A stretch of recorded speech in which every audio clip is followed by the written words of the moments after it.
প্রায় দুয়ারে এসে গিয়েছে বর্ষা। দক্ষিণবঙ্গের কাছে আছে। সব কিছু ঠিকঠাক থাকলে এই সপ্তাহের মধ্যেই দক্ষিণবঙ্গের একাংশে বর্ষা প্রবেশ করে যাবে। তারই মধ্যে দক্ষিণবঙ্গের জেলাগুলিতে অল্প বিস্তর বৃষ্টি চলবে। ঝড় উঠবে ঘন্টায় 40 থেকে 50 কিলোমিটার বেগে।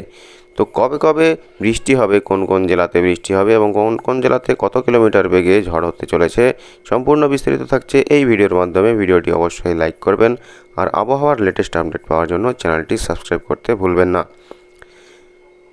বৃহস্পতিবার দক্ষিণবঙ্গের সব জেলায় অর্থাৎ কলকাতা, হাওড়া, হুগলি, উত্তর 24 পরগনা, দক্ষিণ 24 পরগনা, পূর্ব মেদিনীপুর, পশ্চিম মেদিনীপুর, ঝাড়গ্রাম, পুরুলিয়া, বাঁকুড়া, পূর্ব বর্ধমান, পশ্চিম বর্ধমান, বীরভূম, মুর্শিদাবাদ এবং নদিয়া এই সমস্ত জেলাতে বজ্রবিদ্যুৎ সহ হালকা থেকে মাঝারি বৃষ্টিপাত থাকছে।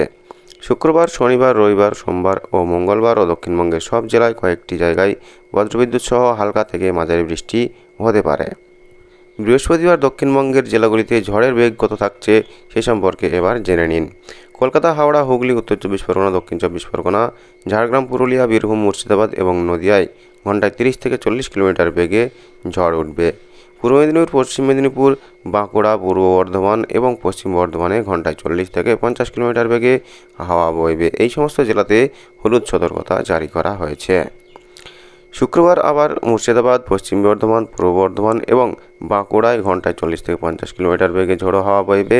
কলকাতা, হাওড়া, হুগলি, উত্তর 24 পরগনা, দক্ষিণ 24 পরগনা, পূর্ব মেদিনীপুর, পশ্চিম মেদিনীপুর, ঝাড়গ্রাম, পুরুলিয়া, বীরভূম এবং নদিয়ায় ঝড়ের বেগ থাকবে। শুক্রবারও দক্ষিণবঙ্গের প্রতিটি জেলায় হলুদ সতর্কতা জারি করা হয়েছে।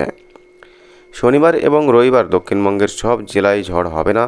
শনিবার শুধুমাত্র উত্তর 24 পরগনা, দক্ষিণ 24 পরগনা, পূর্ব মেদিনীপুর, পশ্চিম মেদিনীপুর এবং ঝাড়গ্রামের ঘন্টায় 40 থেকে 50 কিলোমিটার বেগে ঝড় উঠবে। এই জেলাগুলিতে হলুদ সতর্কতা জারি করা হয়েছে। রবিবার শুধুমাত্র বীরভূম এবং মুর্শিদাবাদে হলুদ সতর্কতা জারি করেছে আলিপুর আবহাওয়া দপ্তর। এই দুটি জেলায় ঝড়ের বেগ থাকতে পারে ঘন্টায় 40 থেকে 50 কিলোমিটার। বর্ষার কী অবস্থা এখন বর্তমানে এবার জেনে নেওয়া যাক। আপাতত উত্তরবঙ্গের ইসলামপুরে বর্ষা আছে আটকে। আগামী 2 দিন বা 3 দিনের মধ্যে কিছুটা নড়ে চড়ে বসে দক্ষিণবঙ্গের একাংশে প্রবেশ করতে পারে দক্ষিণ পশ্চিম মৌসুমি বায়ু।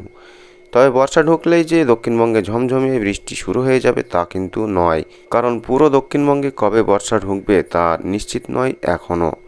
তারই মধ্যে কিছুটা গরম কমবে দক্ষিণবঙ্গে। আগামী 3 দিনে দক্ষিণবঙ্গের জেলাগুলির সর্বোচ্চ তাপমাত্রা 2 ডিগ্রি সেলসিয়াস থেকে 4 ডিগ্রি সেলসিয়াস পর্যন্ত কমে যেতে পারে। ফলে এই যে মারাত্মক গরম চলছিল সেটা থেকে কিছুটা মুক্তি মিলবে। তোমাদের এই ছিল আজকের আবহাওয়ার লেটেস্ট আপডেট। সম্পূর্ণ ভিডিওটি দেখার জন্য অসংখ্য ধন্যবাদ। ভিডিওটি লাইক করুন আর চ্যানেলটি সাবস্ক্রাইব করে রাখতে ভুলবেন না। Thank you friends, thank you for watching.